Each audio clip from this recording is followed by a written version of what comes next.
اللہ فرماتے ہیں مومنین کامیاب ہو گئے. ہمارے ہاں دولت اور شہرت والے کامیاب ہو گئے. صحت، دولت، شہرت، تین قسم کے لوگ ہمارے ہاں کیا کہلاتے ہیں؟ کامیاب. قد افلح المؤمنون، اللہ کی نظر میں صرف وہ لوگ کامیاب ہیں جو مومن ہیں. مومن سے مراد اللہ پر، اس کے پیغمبروں پر اور اس کی آسمانی کتابوں پر اور آخرت کے دن پر ایمان رکھتے ہیں.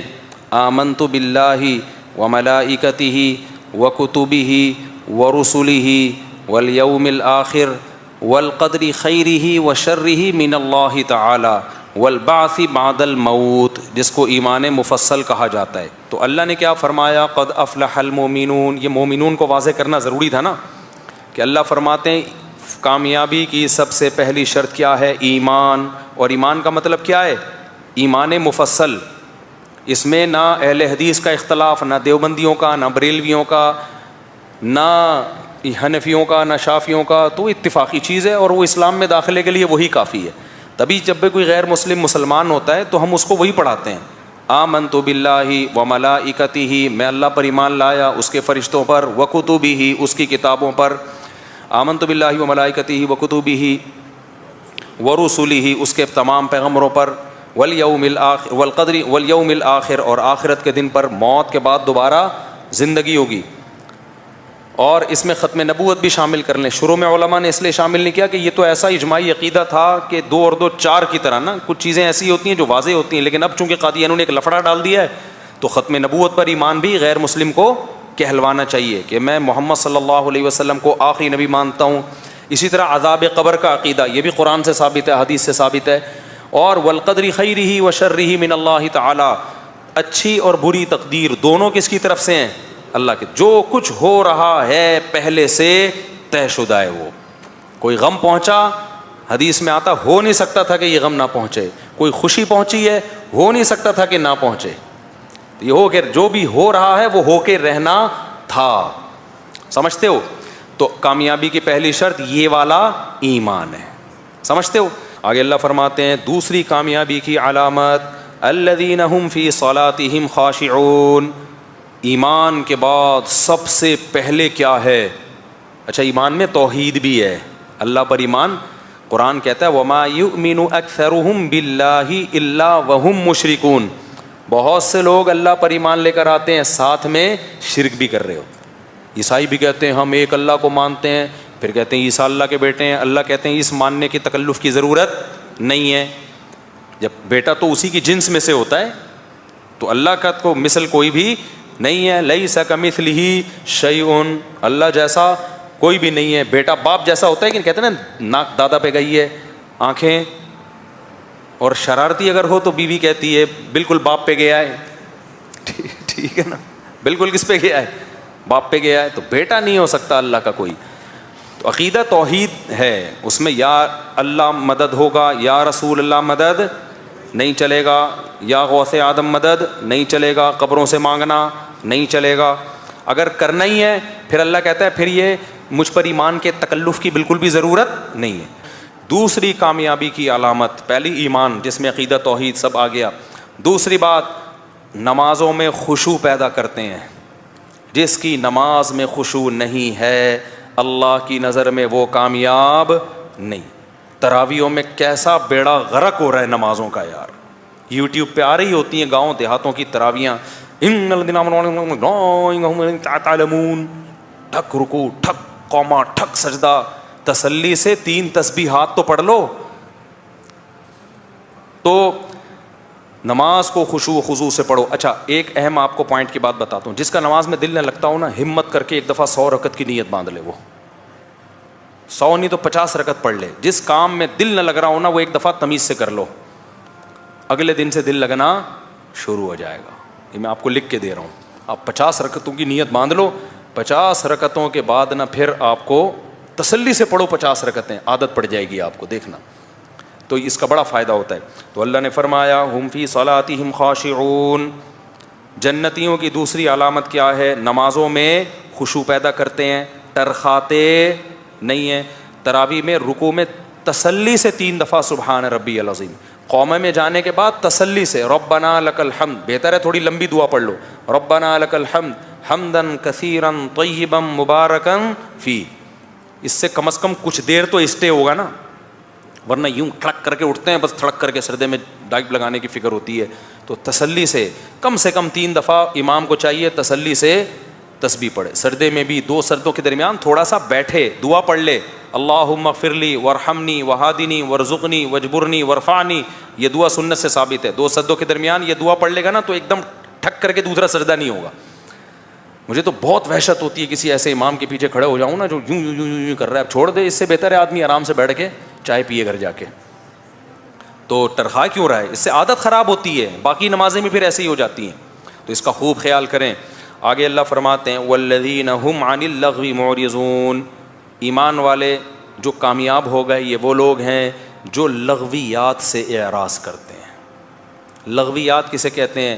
ہر وہ کام جس کا نہ دین میں کوئی فائدہ اور نہ دنیا کا کوئی فائدہ، ایویں ہی بیٹھا ہوا ہے بس ایویں ٹائم پاس کرنے کے لیے کوئی تلاش کر رہا ہے.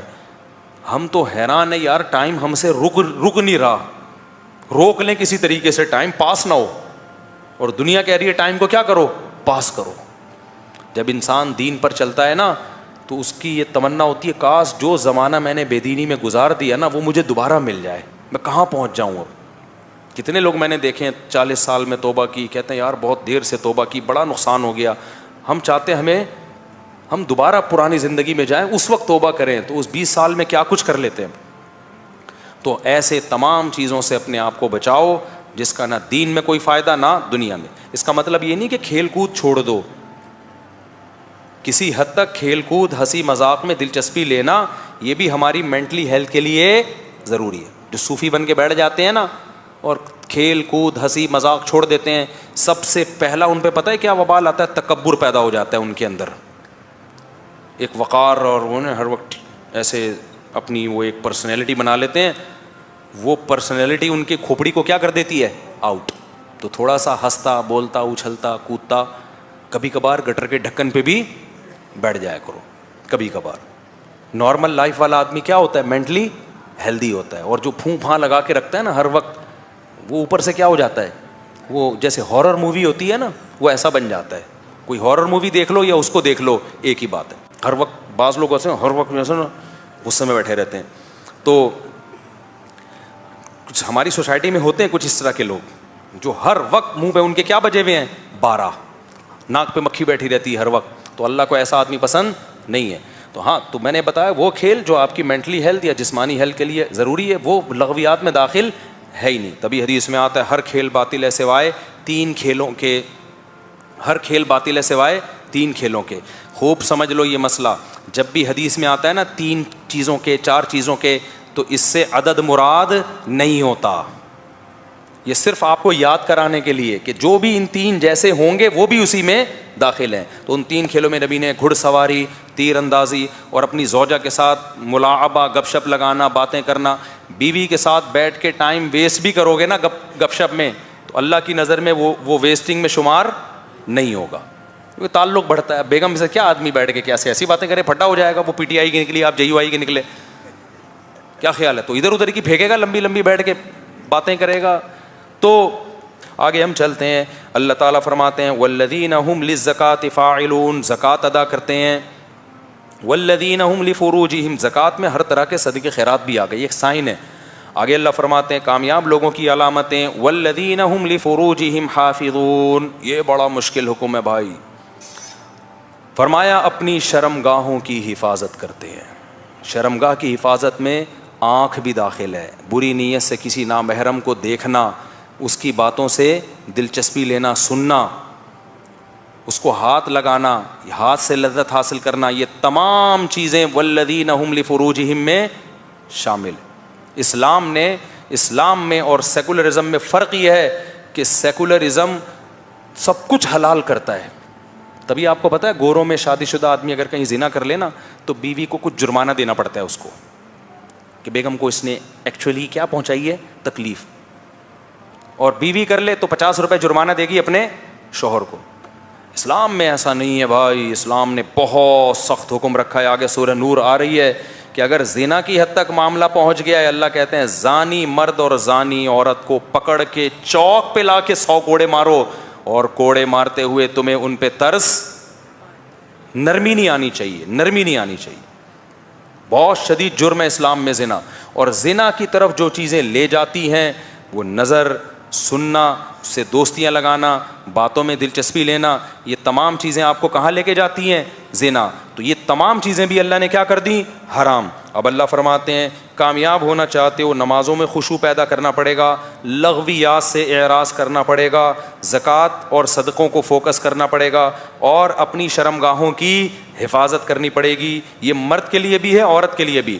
الا علی ازواجہم، زوج کا لفظ شوہر پر بھی اطلاق ہوتا ہے، بیوی پر بھی، سوائے میاں بیوی. اسلام نے آپ کے لیے اپنی خواہش پوری کرنے کا راستہ آپ کی بیوی کے سوا کوئی بھی نہیں. پہلے باندیاں بھی تھی، باندیوں کا سیٹ اپ ختم ہو گیا ہے، اور اب آ نہیں سکتا باندیوں کا سیٹ اپ، اس ماحول میں نہیں آ سکتا. ہاں دوبارہ امام مہدی آئے ہوں، جنگیں ونگیں ہوں، پھر اب ہر تھوڑے دن میں لوگ امام مہدی تلاش کریں گے، دیکھنا. چلو آگے چلتے ہیں ہم. فرمایا الا علی ازواجہم، سوائے اپنی بیویوں کے، اپنی شرمگاہوں کی حفاظت کرتے ہیں، خواہش پوری نہیں کرتے سوائے بیویوں کے. فإنہم غیر ملومین، فرمایا یہ لوگ قابل ملامت نہیں ہیں جو بیویوں کے پاس جاتے ہیں. اچھا آگے چلتے ہیں ہم جلدی سے. والذین هم لأماناتهم وعہدہم راعون والذین هم علی صلواتہم یحافظون. دیکھو کیا نماز کی ویلیو ہے. آگے اللہ فرماتے ہیں وہ لوگ اپنی نمازوں کی حفاظت کرتے ہیں. نماز کا تذکرہ 2 دفعہ آیا. نمازوں کی حفاظت پتہ ہے کیا ہے؟ عبداللہ بن مسعود سے مروی ہے. میں اس پہ انشاءاللہ ایک پوری ویڈیو ریکارڈنگ کرواؤں گا کہ یہ جو آج کل ظہر کے ٹائم داخل ہوتا ہی اثر پڑنا شروع کر دیا لوگوں نے، اور ٹینشن ہے، ایکچولی ہم تھوڑا سا بزی چل رہے ہیں، اور پھر وہ مغرب کو عشاء تک لے جاتے ہیں. کسی حدیث میں ایسا واضح حکم، کسی بے غبار صحیح حدیث میں، تبھی عبداللہ بن مسعود رضی اللہ تعالیٰ عنہ صحیح بخاری میں کہتے ہیں نبی نے مزدلفہ کے علاوہ کہیں بھی 2 نمازوں کو اکٹھا نہیں پڑھا. اور دوسری حدیث میں، صحیح حدیث ہے وہ بھی، اس میں کہتے ہیں عرفات میں بھی. تو عرفات اور مزدلفہ میں تو نبی نے اس طرح نمازیں اکٹھی پڑھی ہیں، ظہر کے وقت میں اثر پڑی اور مغرب کو مؤخر کیا مزدلفہ میں. عبداللہ بن مسعود کہتے ہیں اس کے علاوہ کبھی بھی اکٹھی نمازیں نہیں پڑھی ہیں. آپ کہہ سکتے ہیں ہو سکتا ہے عبداللہ بن مسعود کو پتہ نہ ہو، دوسری حدیثوں میں تو آتا ہے اکٹھی پڑھی ہیں. اس کا جواب یہ کہ خود عبداللہ بن مسعود سے ہی مروی ہے کہ اکٹھی پڑھی ہیں.